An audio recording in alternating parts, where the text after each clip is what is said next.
What kind of match do you expect tomorrow against Leganés at their stadium, keeping in mind that they have already beaten Atlético de Madrid there?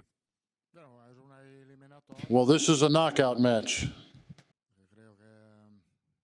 and we have to be prepared to try to win it and advance to the next stage of this tournament, which, as we have said in previous seasons, has brought us a lot of joy.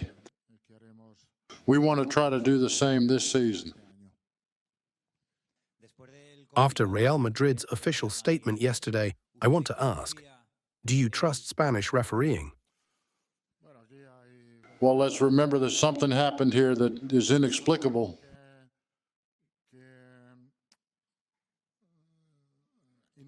I am talking about the safety and integrity of a football player. What Real Madrid is asking for in its official statement is simply an explanation, and I think that is fair. We want an explanation of what happened because nothing was done to protect the integrity of a player. In that official statement, strong words were used such as corruption and adulteration of the tournament. Do you agree? I refer to what I said a few minutes ago, and I don't want to repeat it. I think we're talking about something that happened here referring to the integrity of a football player, and no measures have been taken. In this regard, we ask for an explanation on this and nothing more. Alaba has suffered another injury. However, you have decided not to sign a replacement. Can you explain why? What has happened is that in the last 2 days, we have lost 2 important players for us. This is obviously something we did not expect. Alaba had already recovered and was ready to play in tomorrow's match. He was feeling good and there was no problem. But as I said, this was unexpected for us, just like we didn't expect Rüdiger's injury. So this is an emergency moment and we just have to endure it. These are just small setbacks. Given your current emergency with central defenders, will we see Valverde playing as a centre-back? No, Valverde will not play as a center back. I might use him as a right back in some upcoming matches, but not as a center back. For that position, we have Jacobo, Raul, or tchouameni. Tchouameni has been one of the most criticized players when playing as a centre-back. Why do you insist on using him in this position when other players have been available for the same defensive role? What do I see in him? I put him in the field because defensively he is very good with his head. He positions himself well because he has tactical knowledge. He is also so used to playing in this position. But the tactical knowledge that comes from being a defensive pivot also helps him in this position. It might be that he has played well and sometimes a bit less well. Maybe he had a few more problems, but I think he has always delivered.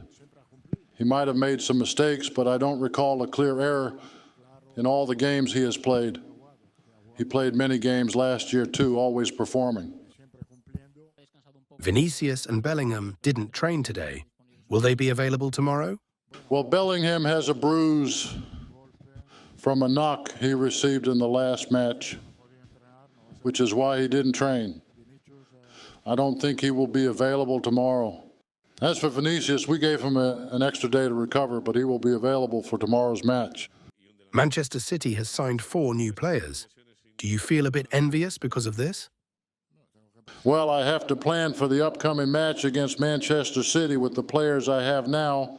If they sign new players, it's because they thought it was the right thing to do, and that's it. You have coached teams in the 5 major European leagues. How would you rate the quality of refereeing in these 5 leagues? It's really difficult to say, as refereeing is a complicated job. But what I can tell you is that the referees with the least pressure are those in England, and because of that, their performance is better. Putting aside the factor of bad luck regarding injuries, don't you think something could have been done during the season to prevent them? I think that right now, I need to focus on handling this emergency properly. We also had emergencies last season. And this is not the time to think about what could have been done differently. What we need to do now is solve the current situation. With all your experience in football, have you ever felt that a referee was being directed or influenced by someone else? I repeat, here we are talking about a situation that has happened, for which we have requested explanations. And these explanations have not yet been provided. If the explanations are not given, it means there is a problem.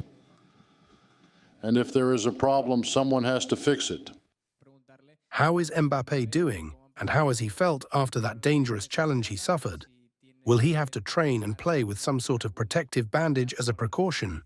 Well, Mbappe is going to start training today. Yesterday, we gave him an extra recovery day. He has a bruise on his calf. He trained normally today, but tomorrow he will not be available for the match. Some journalists have recently said that Real Madrid, Barcelona, and Atletico are the teams that shouldn't complain the least about refereeing decisions. What is your opinion on this? I think that here everyone complains. And if everyone complains it means that no one is happy. So it might be an opportunity to change something here.